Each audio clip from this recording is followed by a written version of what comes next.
día de hoy vamos a hablar, el día de hoy vamos a hablar sobre la extracción extracapsular de cataratas. El término de extracción extracapsular de cataratas se refiere a la técnica en la que se extrae una porción de la cápsula anterior del cristalino, lo que permite extraer el núcleo y la corteza del cristalino. Si bien técnicamente por lo que conlleva la técnica, también se incluirían las técnicas de facomulsificación. Pero clásicamente la extracción extracapsular de catarata se refiere a una técnica quirúrgica en específico. La tabla de contenido de este seminario está por las indicaciones, la técnica quirúrgica extracapsular clásica, técnicas de incisiones pequeñas como mini nuc, de incisiones mínimas, facosección, facofragmentación manual y las complicaciones de estas cirugías. La cirugía de cataratas ha ido evolucionando a lo largo del tiempo a medida que se han introducido nuevos equipos, nuevos materiales. La cirugía va avanzando y se va actualizando.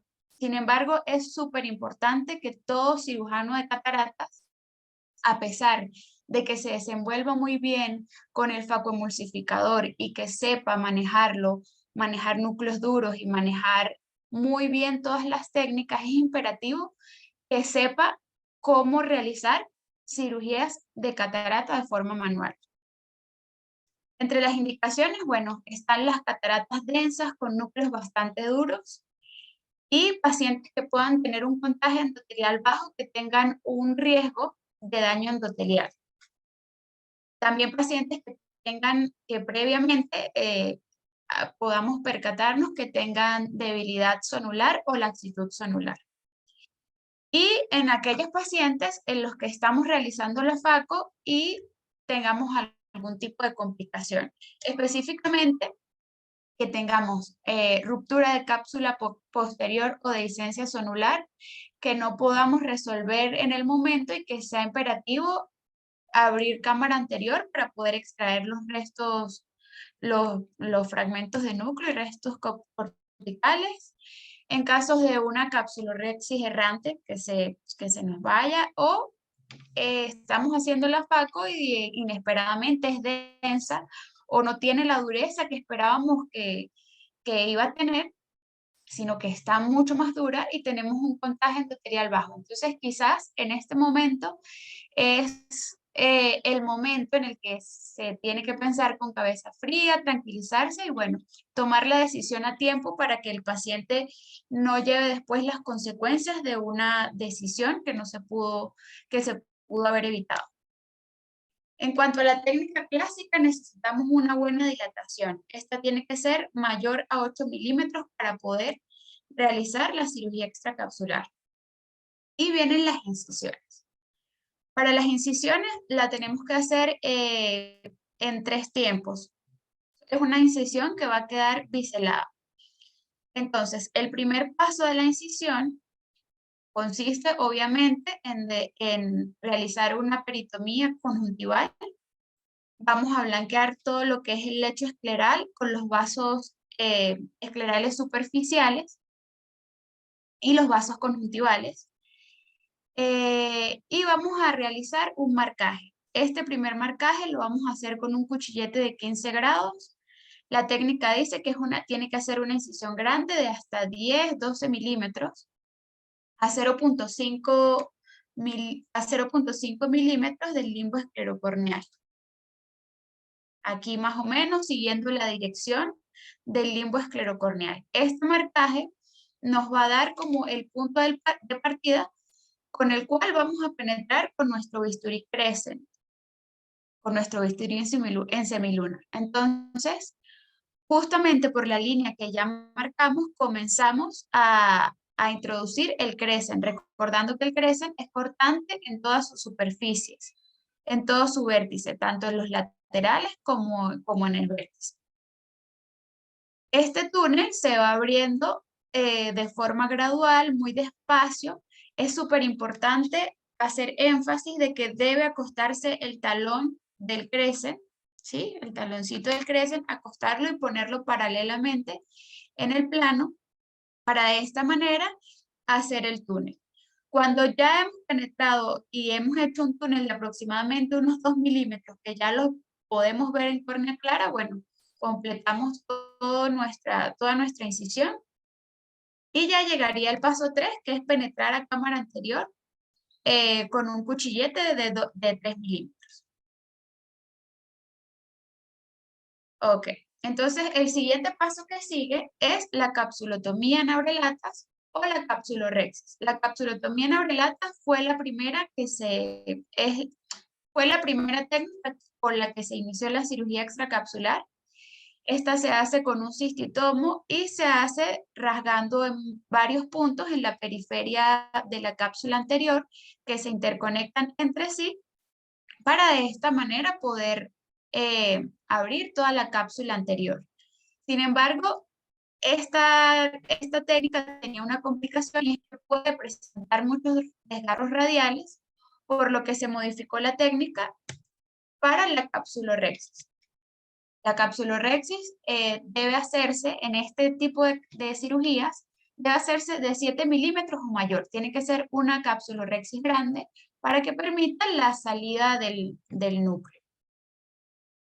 Aquí vemos una imagen, cómo es la técnica de la capsulorhexis, comenzando en el centro, dirigiéndonos hacia la periferia, creando nuestra solapa y llevándola de forma controlada hasta completar. Esto hace que no haya ningún punto de tensión o ningún punto dentro de la circunferencia que tenga mayor tensión al resto de la circunferencia, lo que hace que sea muy controlado y que no haya o que no existan desgarros periféricos. Tenemos que recordar al momento de hacer la capsulorhexis las fuerzas que actúan en la cámara anterior al momento de realizarla. Entonces tenemos la presión que viene desde el vitrio hacia la región anterior, la presión ejercida por el vitrio, y también la presión que ejerce el mismo cristalino hacia adelante. Y también debemos recordar las fuerzas centrípetas que están dadas por las zónulas. Entonces, al momento de hacer la capsulorhexis, tenemos que jugar con estas presiones para evitar de esta manera que se nos vaya a ir la capsulorhexis. Este es uno de los pasos fundamentales, no solo en la cirugía extracapsular, sino en la cirugía de cataratas en general. Teniendo buenas incisiones y buena capsulorhexis, la cirugía va a proseguir de forma muy fluida. Para contrarrestar la fuerza que nos está ejerciendo el vitrio, debemos llenarlo la cámara anterior con viscoelástico para que de esta manera podamos relajar las zonas. Aquí podemos observar el diagrama. Ahora bien, al momento de realizar la capsulorhexis tenemos dos mecanismos mediante el cual lo podemos realizar. Tenemos el mecanismo de cizallamiento de arrastre y el mecanismo de rasgado. El mecanismo de cizallamiento es un mecanismo más controlado y es un mecanismo que debemos retomar el flap cada 3 o 4 horas e ir dibujando la capsulorhexis de la forma y del tamaño que lo queremos. Mientras que en el rasgado ya actúan más fuerzas vectoriales y debemos, pues obviamente a la par que vamos dibujando nuestra capsulorhexis, irla llevando hacia el centro. Esta, si bien es un poco más rápida, aquí se pierde un poquito el control de lo que queremos hacer, así que hay que ser bastante cuidadoso. Aquí, bueno, pues tenemos el mecanismo de cizallamiento o de arrastre. Vemos aquí cómo se comienza aquí indicado con el número 1, la dirección en la que se sigue para crear el flap inicial. Este flap se agarra desde la punta y se va llevando de forma que se va dibujando la circunferencia completa en cuartos. Aquí podemos observar el otro mecanismo, que es el mecanismo de rasgado. El mecanismo de rasgado es igual, también lo hacemos con un flap, pero el flap lo vamos a agarrar aquí un poco más cerca y lo vamos a llevar hacia el centro. El mecanismo de rasgado nos sirve cuando necesitamos rescatar una capsulorhexis que se está saliendo un poco de control. Entonces, aquí agarramos, retomamos, llevamos hacia el centro, a la vez que continuamos la circunferencia para retomar el tamaño de nuestra capsulorhexis y de esta manera mantener las presiones y las fuerzas constantes. Ahora también, bueno, siempre recordar que la cámara anterior tiene que estar con suficiente viscoelástico y que si la cápsula Rexis queda pequeña, pues la manera correcta de agrandarla no es haciendo una incisión tangencial, ya que esto puede hacer que por allí se desgarre la cápsula Rexis, sino haciéndola más bien de forma oblicua para tener un flap que queda como triangular o en espiral y de esta manera ampliar nuestra cápsula Rexis. Bueno, una vez hecha la cápsula Rexis, ya quedamos en esta diapositiva, que fueron los pasos 1 y 2 de las incisiones. Lo que vamos a hacer es completar la incisión para proseguir con la cirugía. Muchos cirujanos, y esto también depende de la comodidad o de la comodidad, sí, de la técnica con la que están familiarizados, ellos muchas veces, en vez de abrir la cámara anterior o de prolongar la incisión, primero hacen las maniobras de luxación del núcleo a cámara anterior y posteriormente sí abren cámara. Sin embargo, aquí en esta técnica está descrito que se abre antes de luxar el núcleo a cámara anterior. Bueno, el siguiente paso es la hidrodisección. Y al momento de realizar la hidrodisección, la idea es que nos pongamos en sentido tangencial justo por debajo de la cápsula Rexis, levantando un poco la cámara anterior e instilar la solución salina balanceada de forma continua, no hacerlo tanto a pulsos de gran volumen, sino mantener de forma continua y delicada para poder crear el oleaje. Aquí podemos observar cómo la cánula está justo debajo de la cápsula anterior y esta instilación de solución salina pues va separando todo lo que son las adherencias corticales posteriores. Y podemos observar mucho mejor el signo de la oleada que ya está prácticamente completo. Y bueno, luego viene la luxación del cristalino a cámara anterior. Esto también va a depender de la técnica con la que esté familiarizado el cirujano o de la cantidad de incisiones y paracentesis que se hagan. En este caso se utilizan dos instrumentos. Se utiliza un Sinskey y un rotador.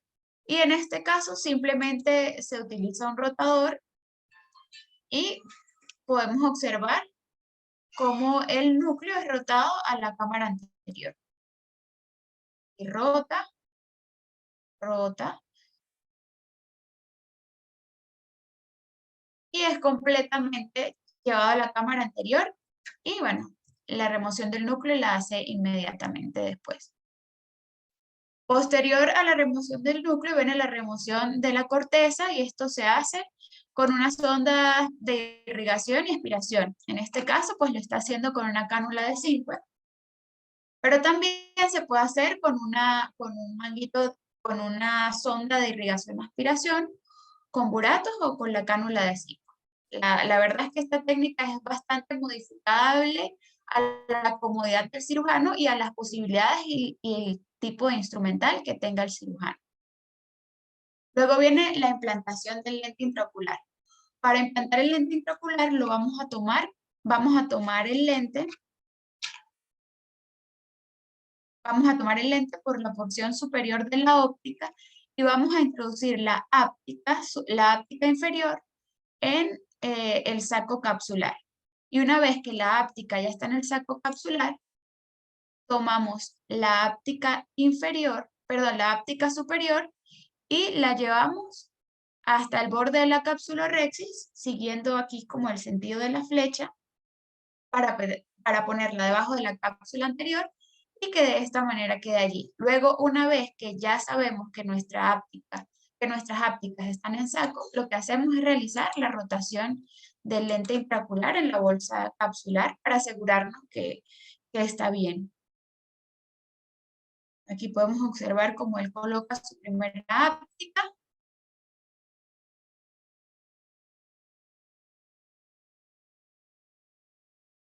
Limpia. coloca su segunda áptica y realiza la rotación. Posteriormente viene la aspiración del viscoelástico y las suturas. Las suturas se hacen alrededor de 5 o 6 puntos. En el caso de la técnica extracapsular clásica, siendo bastante cuidadosos de no dejar estas suturas ni muy flojas ni muy ajustadas para no producir un astigmatismo.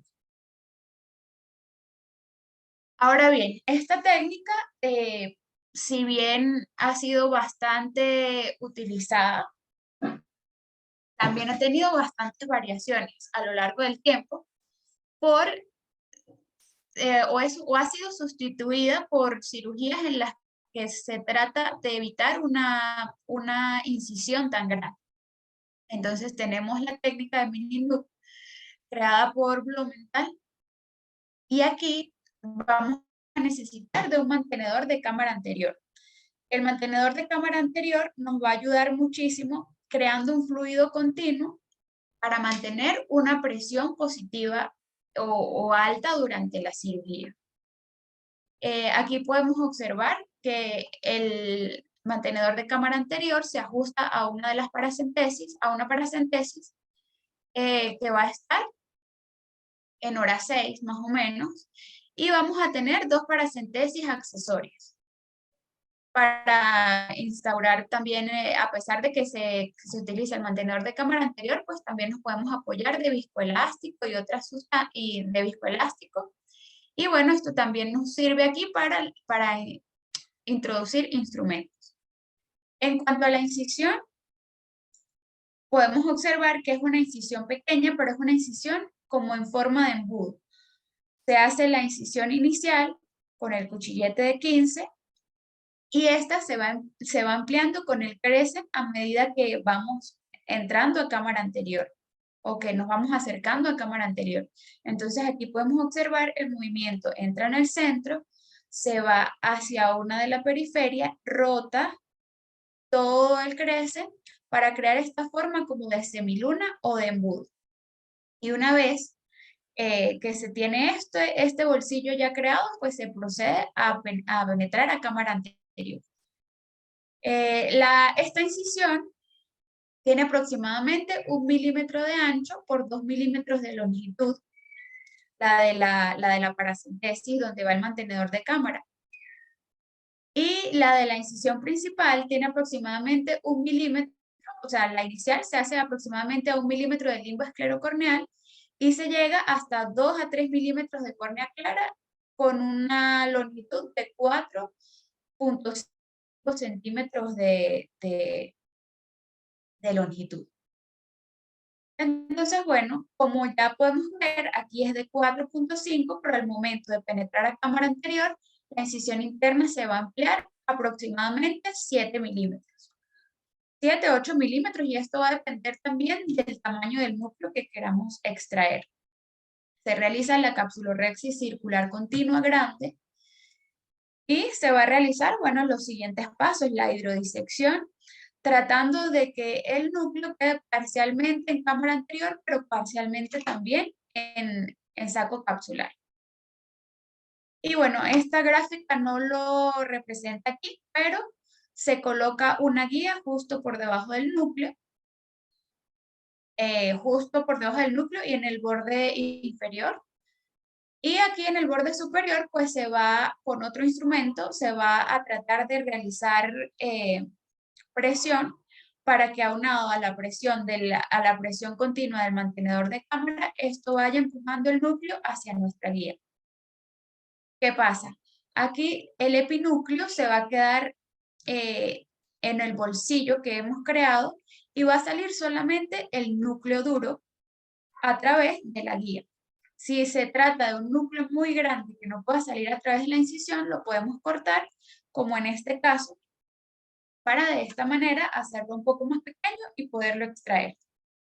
Aquí hay otra imagen donde explica un poco mejor esto desde otra perspectiva, donde tenemos el mantenedor de cámara anterior, el núcleo parcialmente lujado, bueno, el líquido que está allí constantemente saliendo. Y aquí podemos ver como el epinúcleo se nos queda como atoradito en la herida y sale solo el núcleo. Posteriormente, en la misma guía, vamos a hacer la extracción del epinúcleo. Y para esto vamos a ayudarnos de una espátula más pequeña para extraer todo lo que son los restos del epinúcleo. Y para los restos corticales vamos a usar una cánula de irrigación y aspiración que junto con la presión que nos da el mantenedor de cámara, pues va lavando todos los restos corticales que van saliendo a través de la incisión. Se coloca el lente de la misma forma, iniciando con la áptica inferior, luego se coloca la áptica superior, se coloca en saco, se rota. También están otras cirugías de catarata con pequeña incisión, en el que no necesitamos mantenedor de cámara, pero sí mucho viscoelástico para poderlas hacer. Estas cirugías no llevan tampoco ningún tipo de puntos, son autosellantes. Y bueno, básicamente mantiene el mismo principio, se hace un túnel escleral un poco más largo y la configuración de la entrada del túnel escleral puede variar según la practicidad o la experiencia del cirujano. Aquí podemos ver cómo de igual forma entramos a cámara anterior, realizamos nuestra cápsula rexis, se extrae el núcleo, aquí en este caso sí se luxa todo el núcleo a cámara anterior, se aspiran los restos corticales con una cánula de 5 y se coloca el lente. Otra de las técnicas es la facosección. Y esta técnica consiste en, también utiliza un mantenedor de cámara, pero este se va a colocar hacia el lado nasal. Y este mantenedor de cámara va como ajustado, como atornillado en la incisión. Aquí la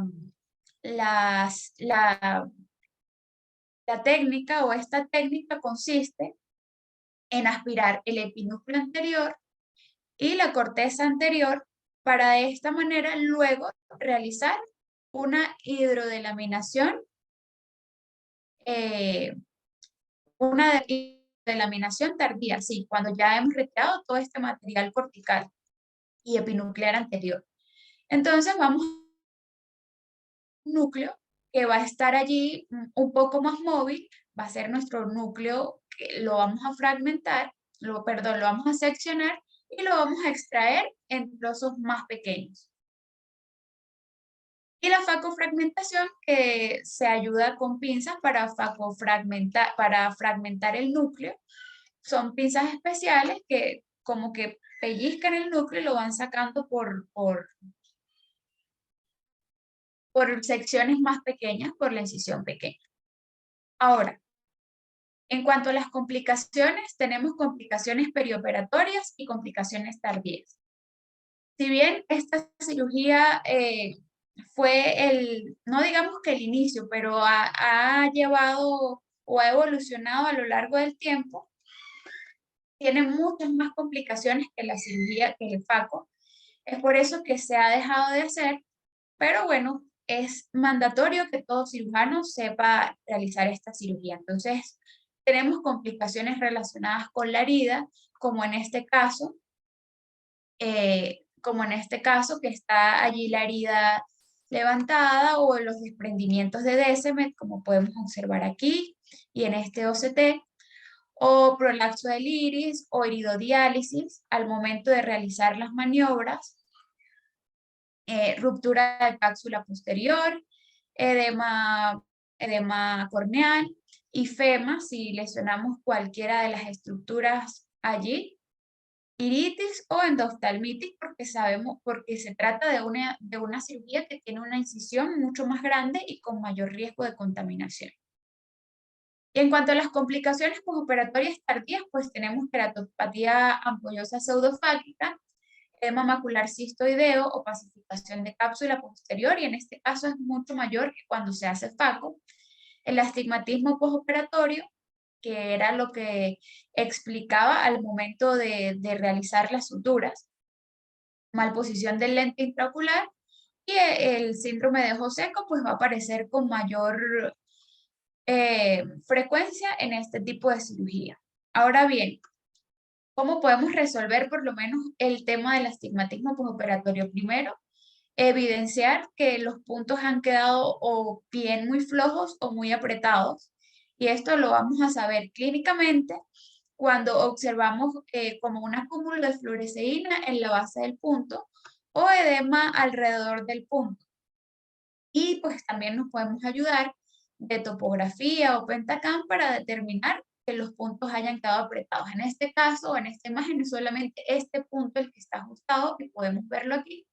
Pero en el caso de una cirugía extracapsular completa, si todos los puntos quedan ajustados, el astigmatismo inducido que va a dejar esta cirugía va a ser completamente eh, inaceptable tanto para el resultado del paciente como para nosotros como cirujanos. Pero esto se puede resolver quitando los puntos que estén más ajustados. Estos se tienen que quitar posterior a un tiempo prudencial, alrededor de 6 semanas, para comenzar a retirar los puntos más ajustados. Se retira el punto y más o menos tienen que pasar alrededor de 20, 30 minutos, que es como el tiempo máximo o el tiempo de cambio corneal máximo donde sucede, pero sin embargo tenemos que ser súper conscientes de que no se pueden retirar más de 2 puntos el mismo día. Se retira 1 o 2 puntos, los más ajustados, y se espera a ver qué conformación nuevamente vuelve a tomar la córnea. Y bueno, allí pues se va manejando el astigmatismo de esta manera. Y bueno, muchas gracias por conectarse hoy.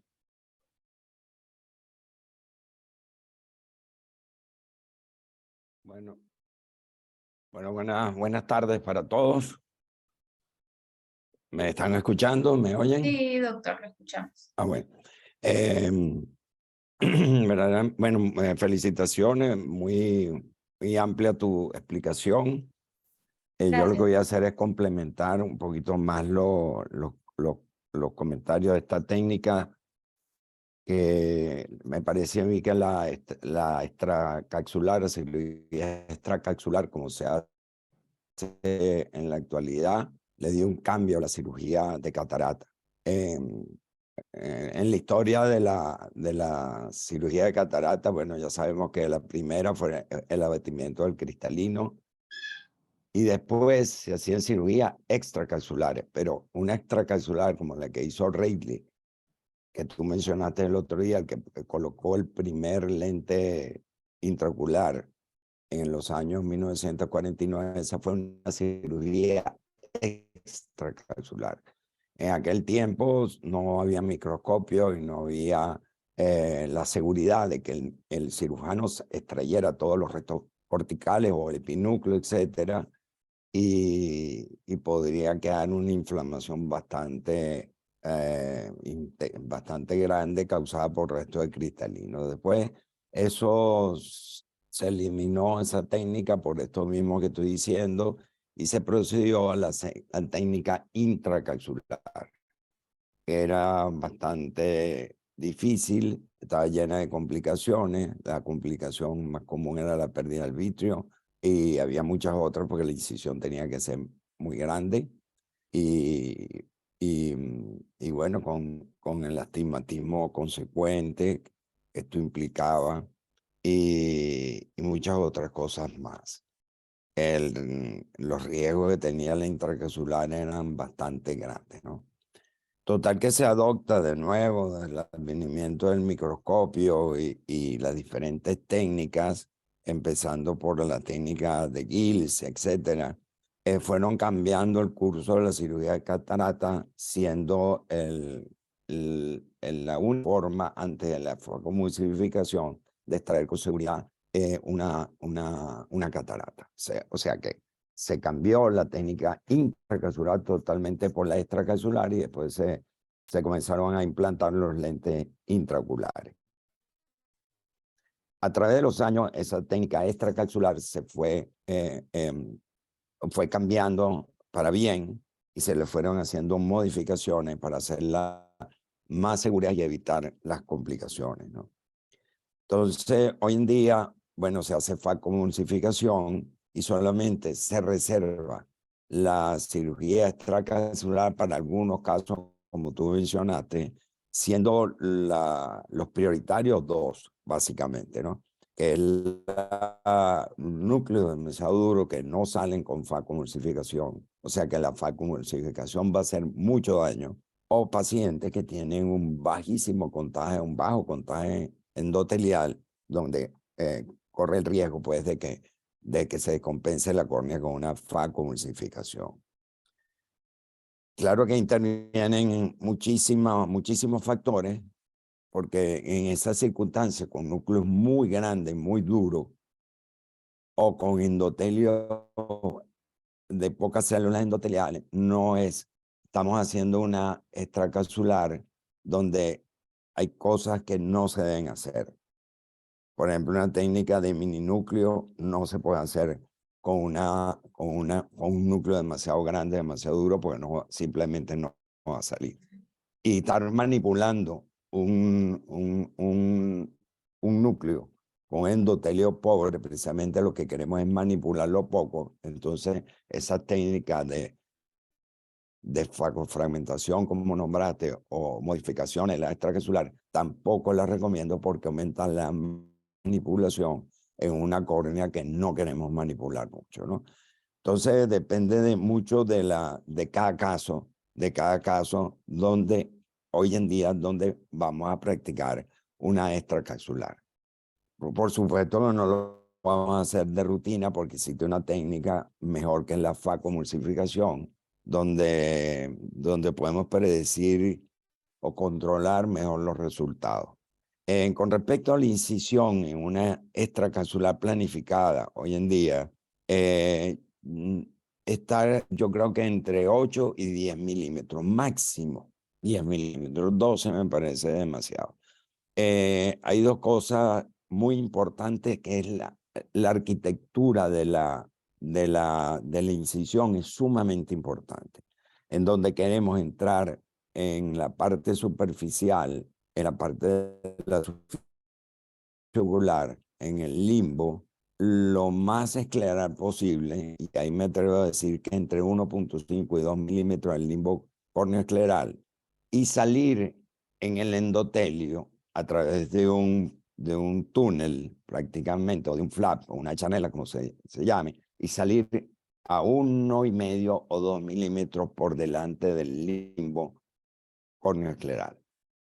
Porque ahí nos interesa a nosotros alejarnos de la base del iris. Una de las complicaciones mayores de hacer ese túnel corto es el prolapso del iris. Cuando ustedes vean un cirujano que se le prolaxa el iris y se le prolaxa varias veces y se sale y tienen que volverlo a meter y aquello se vuelve complicado, es porque ha hecho un túnel muy corto y se acercó la incisión interna muy cerca, está muy cerca de la base del iris, y ahí donde se tienen ese tipo de prolapso muy incómodo durante toda la cirugía. Entonces es muy importante la arquitectura de esa incisión. Cuando se hace la incisión en la esclera, debe ser con un instrumento sumamente afilado. Lo ideal es hacerlo con un bisturí de diamante. Mejor todavía con un bisturí de esos en los que hacíamos la queratotomía radial. ¿Por qué? Porque uno podía medir la profundidad que recomendaba, eran 400 micras.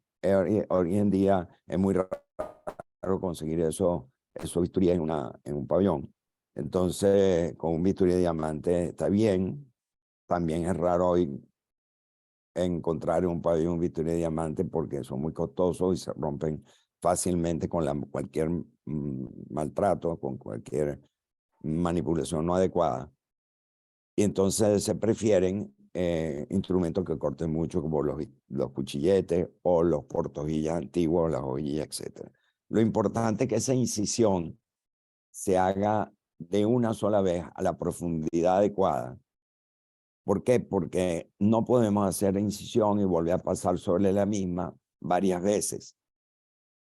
Es recomendable hacerla a la profundidad adecuada y en un solo movimiento, que quede el corte muy limpio y de una sola vez. porque cuando nosotros vayamos a tomar los puntos, esa va a ser nuestra referencia.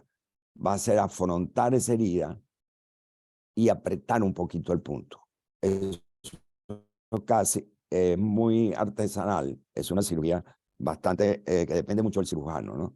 Entonces, estos tips son sumamente importantes porque eso nos guía a hacer una incisión limpia en superficie, nos guía a nosotros para poder, al terminar la cirugía, afrontar el borde y siempre apretar un poquito el punto. Pues es preferible tener un punto algo apretado y si hay astigmatismo, poderlo cortar después, que sea al revés, que lo tengamos muy flojo y después no, para volverlo a amarrar o apretar, tenemos que pasar el paciente a pabellón, situación que no es agradable.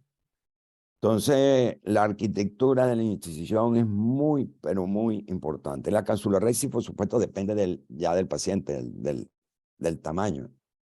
Y preferiblemente, por supuesto, es una capsulorhexis y no una capsulotomía en abrelata, pero si ese núcleo es demasiado grande y es el motivo por el cual nosotros estamos haciendo el extracapsular y vemos que se va a desgarrar la capsulorhexis, es preferible hacer una vieja y legendaria abrelata, que por ahí sale muy bien, pero ya con la condición de que ese lente intraocular no va a ir dentro del saco, sino va a ir apoyado en el sulcus. La extracción, bueno, hay varios métodos de extracción del núcleo. Se puede hacer, como tú dijiste, rotándolo y dándolo a cámara anterior. Se hace, por supuesto, es recomendable hacer una hidrodisección del núcleo. Yo personalmente uso las mismas cánulas de viscoelástico. Hay otro tipo de cánulas que se pueden usar también, que son anguladas. Y el movimiento de introducir el instrumento de hidrodisección y en ese momento levantar sutilmente la cápsula. Estoy hablando, por supuesto, de una capsulorhexis continua. Se levanta sutilmente la cápsula y se inyecta el líquido en forma pulsada, no continua, en forma pulsada, haciendo pulsaciones y ver el comportamiento del núcleo. ¿Por qué? Porque puede haber en ese momento, como son núcleos muy grandes, puede ser que el núcleo se venga hacia adelante y provoque un bloqueo capsular. El mismo núcleo tape de adentro hacia afuera el orificio o el agujero de la capsulorhexis y no permita que el líquido que estamos colocando salga del espacio posterior al núcleo y se acumule mucha presión entre el núcleo y la cápsula posterior y se rompa esta. Se puede romper la cápsula posterior por bloqueo capsular. Entonces, siempre es bueno introducir un poco de líquido en forma pulsada, movilizar el núcleo y a veces vemos que el núcleo desciende. Hay varias formas de traerlo, con rotación. También podemos introducir una aguja de 5 que es atraumática. Hay que tener mucho cuidado en encenderla y mecánicamente levantar el núcleo. También le podemos hacer una voltereta, o sea, voltear completamente el núcleo, que ya se necesita mucho más de destreza, y colocarlo al revés, o sea, con la parte posterior hacia arriba. Esa técnica la practicaba un médico que se llama Maloney y la llamaba técnica precapsular, pero eso es otro cuento ya, ¿no? Entonces hay varias formas de extraer el núcleo, como son núcleos grandes, estamos haciendo una extracción extracapsular por núcleos verdaderamente grandes, entonces ya hay que tener cuidado con esto, ¿no?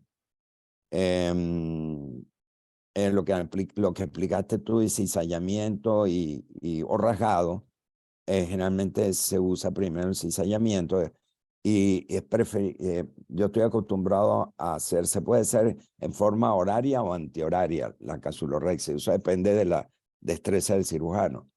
Pero yo desde que aprendí a escribir estoy haciendo la letra O en forma antihoraria al escribir.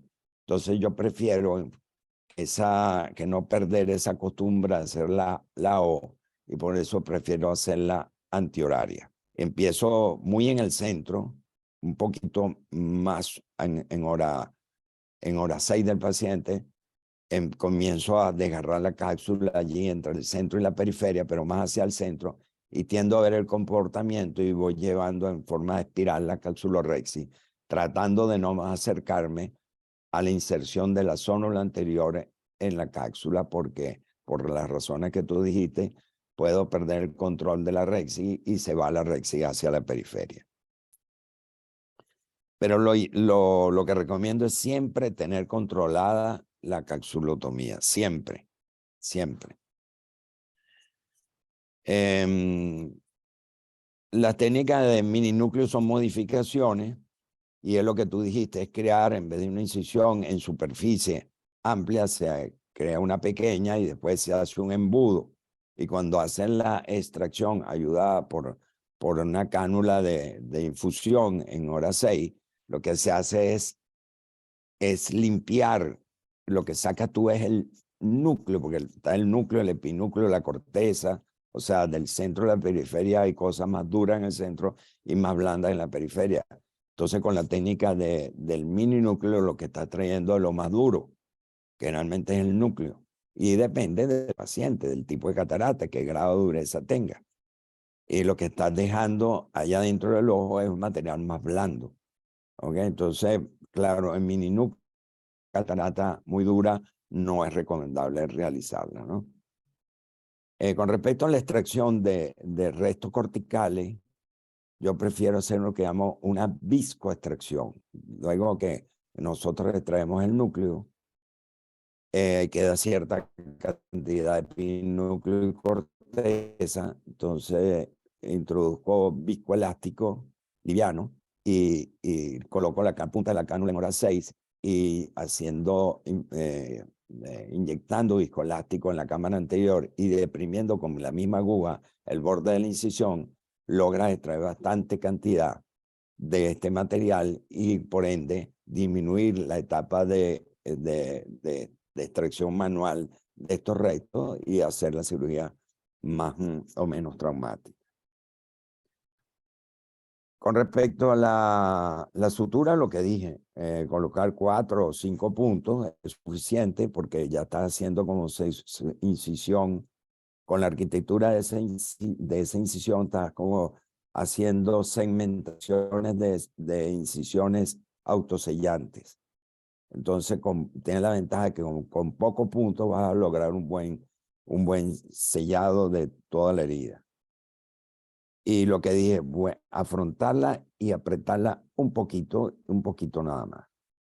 Con respecto a la retirada de los puntos en el postoperatorio para controlar el astigmatismo, depende de la cantidad de astigmatismo que genere, suponiendo que tengas un postoperatorio con una córnea muy clara, o sea, que la córnea no esté traumatizada, porque eso influye en la visión y en la toma del astigmatismo, etcétera, en la medida de ese astigmatismo, que esté muy transparente la córnea, y nosotros veamos que un astigmatismo mayor de 3 dioptrías, yo suelo retirar el punto más apretado a la semana.